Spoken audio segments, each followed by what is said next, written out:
Dua kapal ikan berbendera Vietnam sempat melakukan perlawanan saat dikejar oleh petugas. Kedua kapal mencoba kabur keluar perairan Indonesia, mengabaikan tembakan dan peringatan dari petugas. Tak ingin tangkapannya lepas, petugas langsung melaju dan mengadang laju kedua kapal asing tersebut. Kedua kapal asing ini dikejar oleh petugas karena kedapatan melakukan pencurian ikan di perairan Natuna, Kepulauan Riau.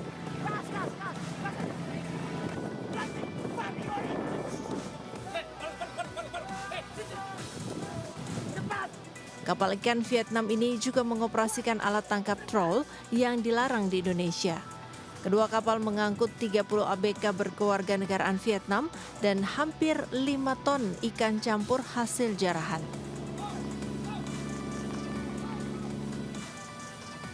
Kedua kapal ikan berbendera Vietnam ini melanggar sejumlah pasal tentang perikanan dan akan segera diproses hukum. Dari Batam, Kepulauan Riau, Gusti Enosa, iNews melaporkan.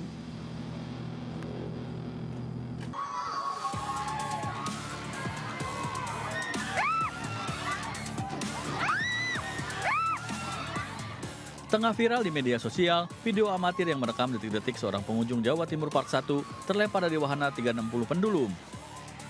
Akibat peristiwa ini, korban alami patah di dua tulang betis kanan, jari tengah tangan kanan, dan jari manis tangan kanan. Menanggapi hal ini, pihak manajemen Jawa Timur Park menyatakan akan bertanggung jawab atas peristiwa yang terjadi 8 April silam tersebut. Atas permintaan dari keluarga korban, mereka memilih rumah sakit sendiri. Kita izinkan mereka memilih rumah sakit yang ada di Kota Malang, memilih sendiri dokter spesialis yang ditunjuk oleh keluarga korban dan sudah kita penuhi. Dan kita akan penuhi kebutuhan adik ini sampai dengan perawatan sesuai dengan yang disampaikan oleh pihak dokter atau rumah sakit.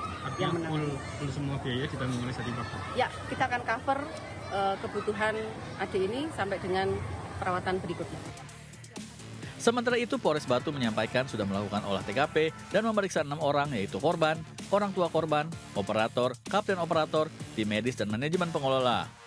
Polres Batu akan melakukan penyelidikan mendalam untuk mengetahui apakah ada unsur kelalaian dalam peristiwa ini. Polisi juga menghentikan sementara operasional wahana pendulum sampai penyelidikan selesai. Dari Batu, Jawa Timur, Denny Irwansyah, iNews melaporkan.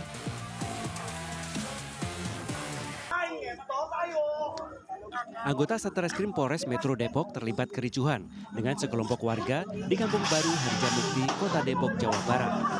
Kondisi ini dipicu saat polisi hendak menjemput paksa TS, terlapor kasus penyerobotan lahan dan kepemilikan senjata api. Pasalnya TS yang merupakan ketua Ormas mangkir setelah 2 kali pemanggilan. Naas saat petugas menjelaskan perintah penangkapan dan hendak membawa pelaku, masa mengadang 4 mobil polisi. 1 mobil yang membawa TS berhasil lolos dari kepungan, namun 3 kendaraan lainnya dirusak dan dibakar massa. Sebelumnya terduga pelaku menyerobot tanah milik perusahaan properti dan mengancam pekerja yang hendak melakukan pembangunan dengan airsoft gun. Mobil pertama sebenarnya sudah sempat terportal, namun personel kami berusaha semaksimal mungkin upaya yang bersangkutan dapat tiba di Polres. Alhamdulillah berhasil, namun 3 kendaraan yang lainnya tertahan di lokasi, dibakar atau dirusak oleh warga Pondorangon.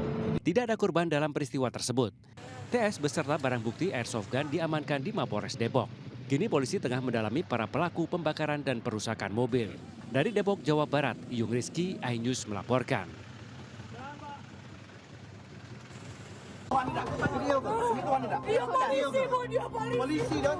Seorang wanita babak belur diduga dianiaya oleh oknum polisi yang juga sebagai mantan pacarnya di dalam sebuah mobil di Kecamatan Ilir Barat, Palembang, Sumatera Selatan.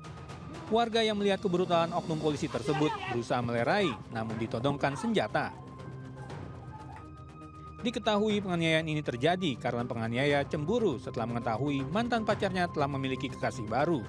Tiba-tiba dia datang ke kos teman aku, lalu dia nyuruh aku masuk ke mobil, ada cekcok, dilakukan perlawanan, seperti perlawanan, lalu dia mukul hidung, memar di sini, terus sama di sini.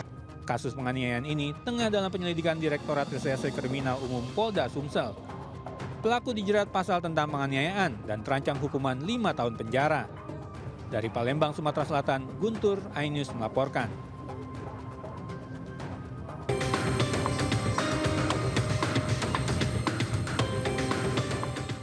Mantan Gubernur Jawa Barat Ridwan Kamil akhirnya menempuh jalur hukum terkait kasus dugaan perselingkuhan dirinya dengan seorang model dewasa Lisa Mariana.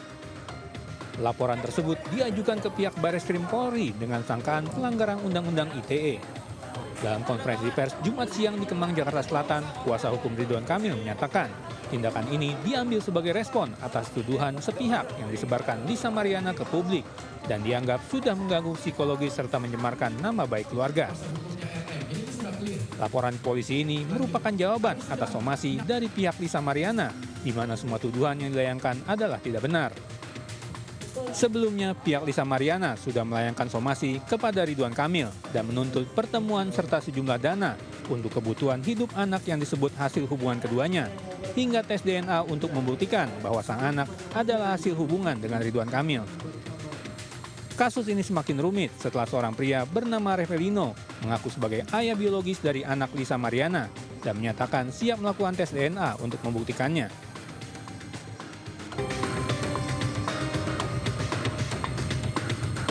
Seorang dokter yang sedang menempuh program pendidikan spesialis atau PPDS nekat mengintip dan merekam seorang mahasiswi yang sedang mandi di sebuah kamar kos di Jalan Pancing, Cempaka Putih, Jakarta Pusat.